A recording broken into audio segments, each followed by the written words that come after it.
Hi everybody, it's Derek Hart. And now, I've talked about defensiveness as something that you want to recognize and stop.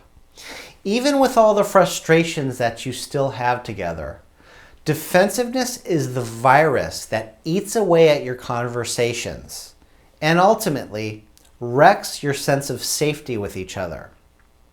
So how do you solve this? The answer is vulnerability. Vulnerability shocks your partner into being loving. It's like they can't help it. You have a big evidence drawer, like a file cabinet, of how your partner has hurt you. And your partner has one of these also about you. What's so tricky here is that your evidence of how you've harmed each other is technically accurate. But the secret to joining, to connecting and feeling positive towards each other, is allowing this moment, right now, to be a new moment with each other, with no previous evidence used. But how do you do this?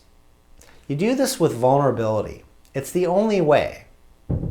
Vulnerability heals your relationships. It heals the evidence file of your partner's wrongdoings. Vulnerability brings out the best part of you and your partner and shows you almost like a new, improved version of them. What I'm describing to you now is the key element that will make you feel welcomed and safe to open up with each other. Now let's come back to our conversation with Michael and Jennifer. This conversation is a complete loop that does not cause frustration nor trigger criticism and defensiveness. Now let's add in Michael's first negative and validating response. This is the first moment when Jennifer gets hurt. I'm suggesting that there is a response to Michael that will stop Jennifer from feeling hurt and will stop Michael's defensiveness. Remember, this was Jennifer's defensive response. Here's a more vulnerable response that Jennifer could give after Michael's defensive response. Jennifer could say, "I was so scared tonight that you might have been injured because I love you. Did I say something that frustrated you?"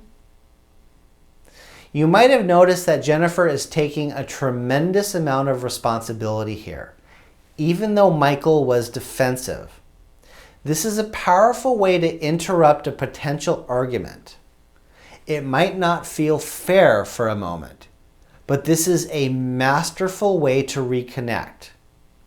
Now, if the couple was a little more able to hear each other and not so ultra-sensitive, Jennifer could have also said, "It hurt that you said I shouldn't worry." In the next video, let's break apart these responses.